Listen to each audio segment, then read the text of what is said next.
Oke, halo guys, balik lagi bareng gue ya di channel Dividen Investor TV. Hari ini hari Minggu nih, gua tanggal 5 April tahun 2026. IHSG ada di angka 7026, turun 2,19% ya. Ini data hari Kamis ya. IHSG-nya kan terakhir buka hari Kamis, Jumat libur, Sabtu Minggu ya tentunya libur ya. Valuasi transaksinya kecil, cuma 12 triliun dan asing masih rajin untuk net sell ya, terutama di saham perbankan, begitu kawan-kawan ya. Nah, hari ini gua pengen bahas saham BJTM ya. Ini juga termasuk perbankan sih, cuma ini ada di tier ketiga lah kalau menurut gua ya. Dia merupakan bank daerah ya. Lokasinya di Jawa Timur gitu. Nah, dia IPO-nya 2012, harga IPO-nya 430, lembar sahamnya pada saat IPO ya 2,9 miliar dan hasil IPO-nya kurang lebih 1,2 T ya. Free float aman ya. Transaksi juga aman lah kalau buat retail kayak gue ya. Ini 3,4 miliar sehari, jadi aman lah. Terus lembar saham sekarang ada di 15 miliar ya. Harga closing di Kamis 570 ya. Semenjak kita bahas dari GoPay naik 515, 545, sekarang 570 ya. Kalau beli di GoPay kita udah floating profit berapa persen nih? Ya 15%-an lah kurang ya. Udah floating profit 15% dan dividennya kurang lebih berapa untuk 2025 ya. Kalau lebih gede dari dividen boleh tuh di TP atau nunggu pengumuman mau bagi dividen, kan biasanya naik lagi gitu kan. Nah, bisa aja strategi kayak gitu, tapi itu balik lagi lah, terserah kalian ya. Kalau kalian masuknya udah banyak, ibaratnya udah masuk 10M, gua males keluar masuk lagi lah katanya. 10% aja udah dapat CM ya setahun. Jadi ya udahlah, kalau udah duit lu udah sebanyak itu, kalau menurut gua ya ngapain juga keluar masuk ya kalau masih beda sedikit profitnya, kecuali udah beggar 100% ya TP juga nggak masalah ya. Kalau masih kecil ya balik lagi lah ke orangnya masing-masing ya. Banyak banget sih sebenarnya cara untuk cuan di IHSG ini gitu, dan banyak juga cara untuk rungkad ya gitu. Jadi hati-hatilah, apalagi di masa-masa sekarang yang sedang tidak menentu ya. Nah, ikutas dia sementara untuk Q4 ini ada di angka 13,6 triliun ya. Naik sedikit dari Q2 dan Q3, sementara turun lah kalau dibanding Q1 ya. Harga bukunya 909, berarti PBP-nya 0,63 kali ya. Masih jauh dari angka 1 ya, masih ada gap banyak lah. Bisa 90-80% ya, sekarang 570 ke 909 ya, masih banyak gapnya. Liabilitasnya ganteng ya, 146 triliun atau dana nasabah lah ya. Berarti DER-nya 1072%. Mantap nih. Kalau secara duit yang masuk oke punya nih. Terus total aset ada 160 triliunan. PS sekarang juga murah, 5,5 kali. Liabilitasnya ada di angka 1,5 triliun ya. Nah, by the way, di dalam Bank Jatim ini ya, kita lihat dulu di sini di profil ada nggak? Jadi banyak ya tambahannya. Finansial, Chartbeat, Combine Insider, banyak pokoknya. Mana nih perusahaannya? Jadi banyak begini ya. Ini pengendalinya Pemda Jawa Timur tentunya ya. Gua mau lihat anak perusahaannya gitu loh. Nah, sebenarnya ada nih di laporan keuangan ya, biasa. Tapi karena gua emang dasarnya males, gua lempar aja langsung ke notebook LM ya. Ini AI bukan sembarang AI, tapi ini AI yang terkonsentrasi ya. Jadi dia menjawab pertanyaan kita sesuai data yang kita kasih ya. Jadi dia nggak nyari data dari dari luar topik yang data kita kasih nih.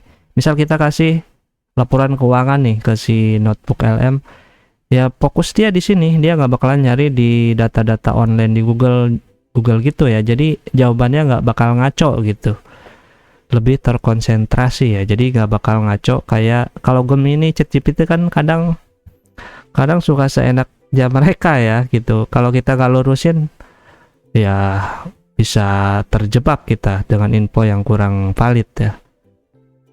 Nah, kita lihat anak usahanya di dalamnya ya. Dia kan Bank Jatim, tapi dia ada berinvestasi di Bank Pembangunan Daerah Nusa Tenggara Barat ya. Ini bank syariah ya.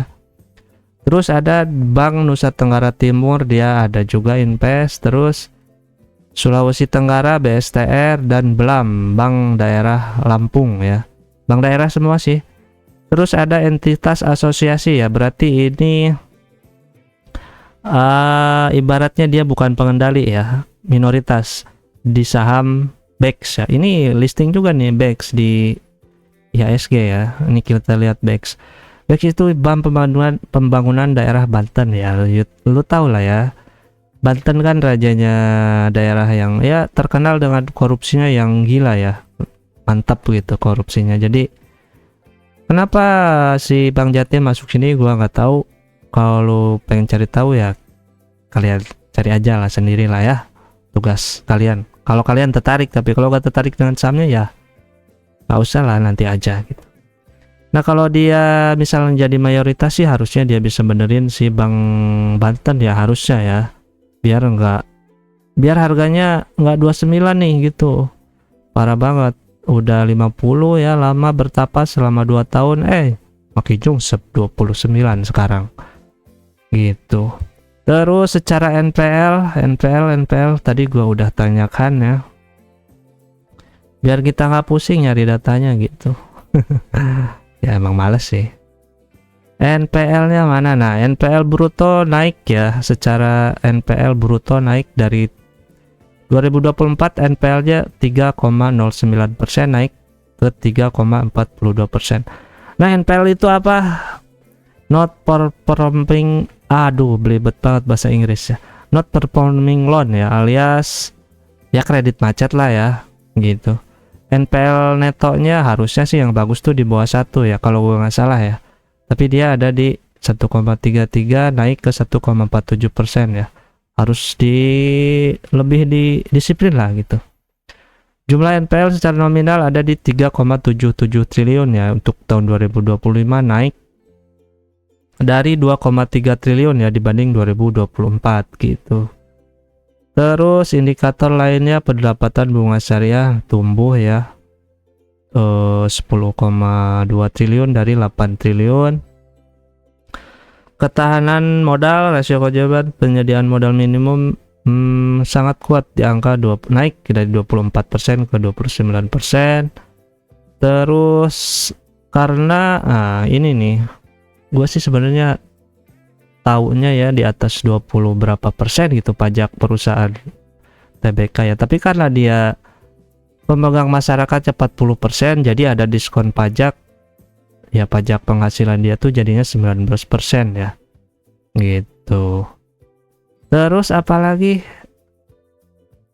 bagaimana strategi manajemen untuk menekan, ya gua nanya nih, untuk menekan rasio ya, menekan rasio NPL gitu ya, bla bla bla. Di sini nggak terlalu penting lah. Terus berapa jumlah CKPN yang dibentuk? Nah, jumlah CKPN yang dibentuk ya untuk 2025 tuh 1,9 triliun ya. Ini yang tadi sih sebenarnya. Jadi totalnya kan 3,8 triliunan. Di sini dah kurang lebih 37 atau 3,8 NPL dia ya sampai dengan 2025. Semoga aja bisa berkurang di 2026, jangan nambah terus ya. Kalau berkurang berarti ya kreditnya bagus, berjalan sesuai rencana atau nggak ada yang macet ibaratnya. Nah, lanjutlah.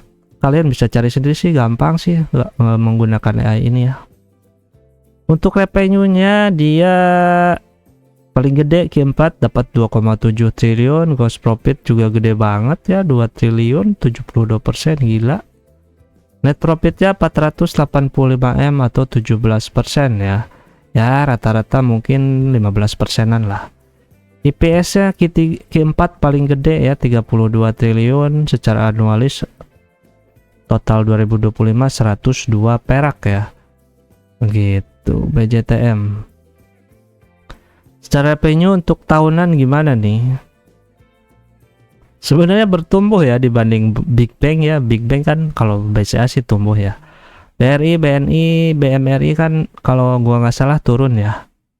Tapi BJTM malah bertumbuh nih dari 8 triliun ke 10 triliun. Ya bagus lah ya. BJBR gimana nih? Gua belum ngecek lah itu BJBR. Apakah udah pada beres ya urusannya atau belum ya? Nah lanjut kita ke estimasi dividen untuk 2025 ya. Kuartal 1 sih, sebentar takutnya salah nih rumus-rumusnya. Oh yang ini sorry, benar sih. Nah proyeksi kuartal 1 adalah 13% di harga 500 ya. Di kuartal 2 naik 15% di harga 515. Pas kita bahas ini ya gitu konteksnya. Di Q3 naiklah turun jadi 14,6% di harga 545 karena harganya naik. Nah sementara di Q4 ini harga 570 dengan IPS 102 dan payout rasionya 85%, kurang lebih dividennya dia bisa bagi 87 ya. Lebih gede nggak dari tahun kemarin? Jauh ya, ini jauh ya, naiknya juga jauh nih dari 85 ke 102. Semoga aja payout rasionya sama 64% dan dividennya ya jadinya 87, jadinya wow gede banget ya, 15% ya, mantap. Kita masukin sini dulu ya, lip BJTM. Proyeksi sampai dengan Q3 kan cuma 94 ya. Nah ini nih, tahu-tahu Q4 meledak jadi 102. Nah 102 ya, semoga aja payout rasionya sama 64%, jangan dikurangin ya. Ini sini sih 11% ya, kayaknya rumusnya salah nih.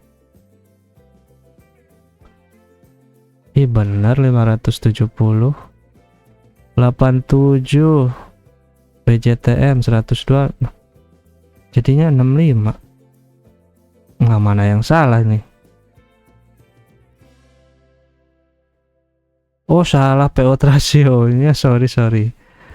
Aduh sorry ya, ini 64%.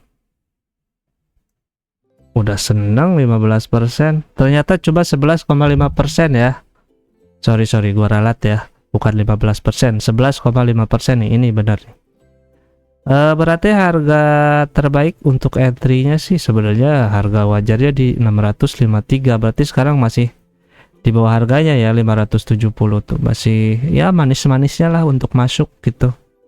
Kalau kalian tertarik tapi ya, dan kalau kalian yakin bisa payout rasionya sama 64% gitu. Terus harga warasnya ada di angka 602 sampai dengan 1206. Kalau dari IPS kali 10 sih di 941. Ini salah nih, IPS ini kali ini. Nah, di 1029 harga wajar dia ya. Tapi sulit untuk ke 1029 kalau dia bagi dividennya gede terus ya, berarti harganya ya nggak bakal kemana-mana sih gitu. Kecuali ada sesuatu hal yang di luar kendali bisa menaikkan harga, yaitu bisa. Nah gitu ya untuk BJTM, jadi 11,5%. Kalau tertarik silahkan, kalau enggak jangan ya. Dan ingat ini non syariah ya, non halal. Oke, segitu dulu tentang si BJTM. Semoga video ini ada manfaatnya, dan ingat karena hutang harus dibayar. Bye bye.